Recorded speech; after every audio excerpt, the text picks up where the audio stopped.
O eto, pag-usapan natin mga tol dahil nakakapanginig ng laman to dahil alam nyo ang bansa natin baon sa utang.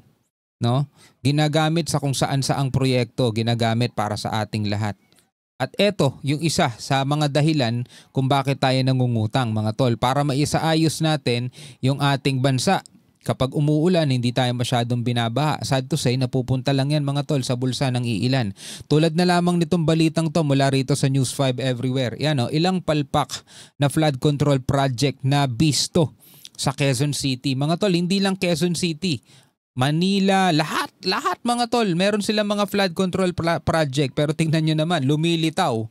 Lumilitaw mga tol na walang silbi yung mga proyektang yan whenever na umuulan. Dahil talagang lumulubog tayo sa baha. No, ito panoorin natin. Bago natin to simulan, syempre huwag niyong kalimutan mag-subscribe. Click nyo na rin ang notification bell para ma-notify kayo whenever na may mga bago tayong reaction video tulad nito. Alright? Nabistong ilang palpak na flood control project sa Quezon City. Ang ilan dyan, inabot pa raw ng ilang phase pero hindi pa rin tapos. Eto mga tol, kapag ito hindi inayos at hindi naparusahan, kasi noon pa naman mga tol wala pa naman tayong nababalitaang may naparusahan di ba? Lagi naman wala tayong nababalitaang ganun Hinihintay talaga natin may maparusahan. Pero pag ito hindi na iayos ni PBBM up to 2028 mga tol, legacy niya yan.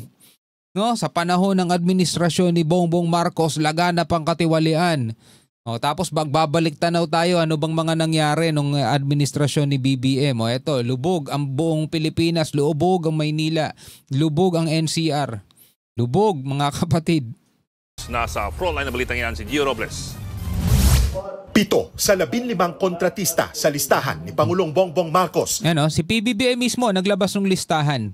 Mga tol si PBBM mismo naglabas ng listahan. So tinukoy niya yung 15. So ngayon dito 7 dito sa 15 contractors na to, kontratista.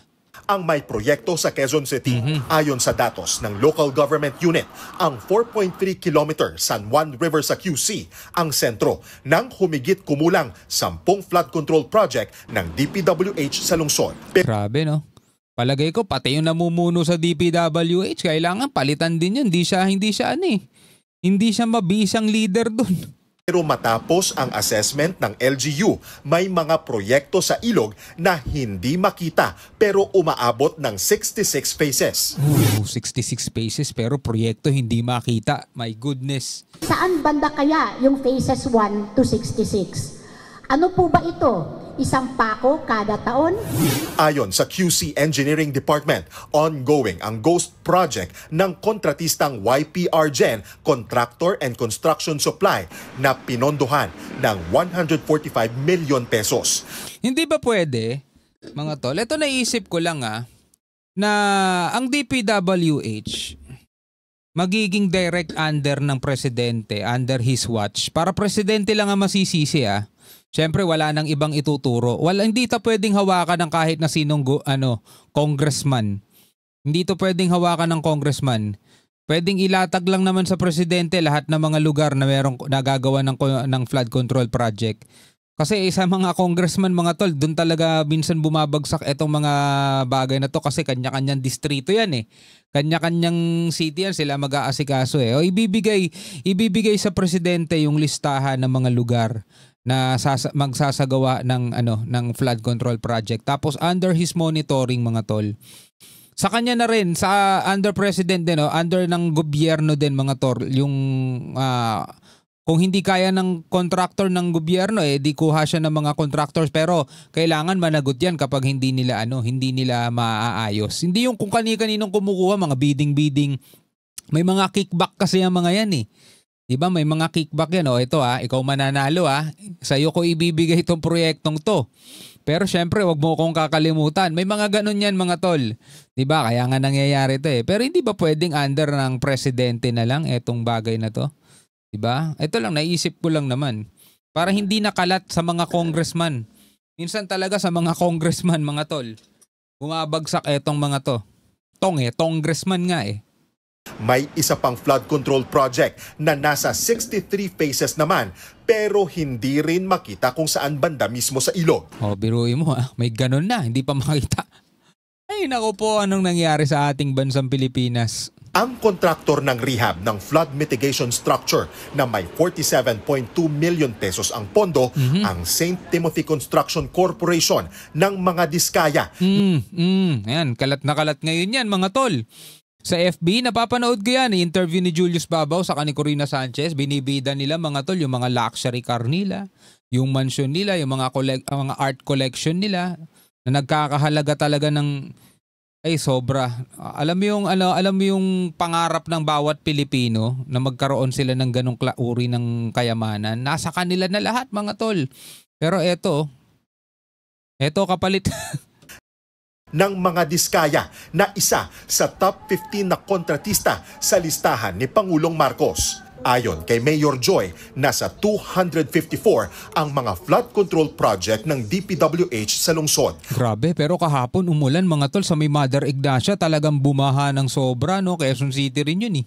Umaabot yan sa 14 billion pesos ang kabuang halaga. Grabe. Higit 40 proyekto raw sa lungsod ang pare-pareho ng pondo mula 14 hanggang 94 million pesos. Yung contra cost ang medyo mahirap siyang maintindihan kasi originally bid ng contractor yan eh. So paano nangyari na pare-parehas yung bid tapos different contractors? Bukod dyan, may 5 proyekto pa sa Quezon City ang Diba? Nakakalusot yung mga ganyan, sinistema na nila. idineklarang kompleto pero hindi pa tapos sa actual site. Gaya sa mga flood control project sa Pasong Tamo Creek na 2023 pa raw natapos ayon sa Quezon City Department of Engineering.